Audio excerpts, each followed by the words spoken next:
मुंबई के एक पुराने अस्पताल की कहानी भी काफी प्रसिद्ध है। यह अस्पताल अब खंडहर में बदल चुका है, लेकिन एक समय ये बहुत व्यस्त अस्पताल हुआ करता था। कई साल पहले एक डॉक्टर डॉन शेखर अपनी पत्नी और बेटे के साथ यहाँ रहता था। एक रात कुछ अज्ञात लोगों ने डॉन शेखर और उनकी पत्नी की हत्या कर दी, जबकि उनका बेटा अस्पताल के एक कोने में छुप गया और बच गया। हत्या के बाद डॉ शेखर और उनकी पत्नी की आत्मा अस्पताल में भटकने लगी। कई लोगों ने रात के समय अस्पताल में अजीब आवाजें और छायाएं देखी थी।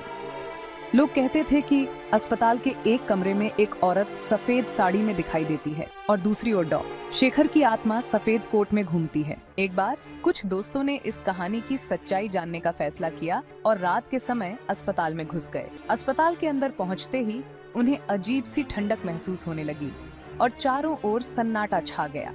जैसे ही वे आगे बढ़े, उन्हें एक कमरे से रोने की आवाज सुनाई दी। अंदर जाकर देखा तो एक औरत सफेद साड़ी में बैठी थी। वह रो रही थी और उसके पास एक आदमी खड़ा था जो सफेद कोट पहने हुए था। दोस्तों ने हिम्मत जुटाई और उनसे पूछा, आप कौन हैं और यहाँ क्यों हैं?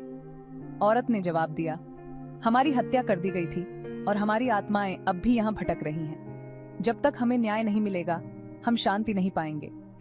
डर से कांपते हुए दोस्तों ने वहां से भागने की कोशिश की, लेकिन दरवाजा अचानक बंद हो गया।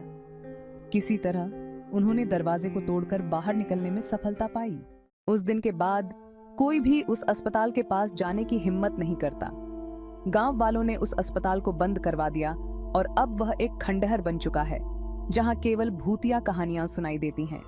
इन 3 कहानियों ने गांव वालों के दिलों में डर बसा दिया है और वे हमेशा इन स्थानों से दूर रहने की कोशिश करते हैं। भले ही ये कहानियां सच्ची हों या नहीं, लेकिन इनकी दहशत गांव वालों के दिलों में सदियों से बसी हुई है।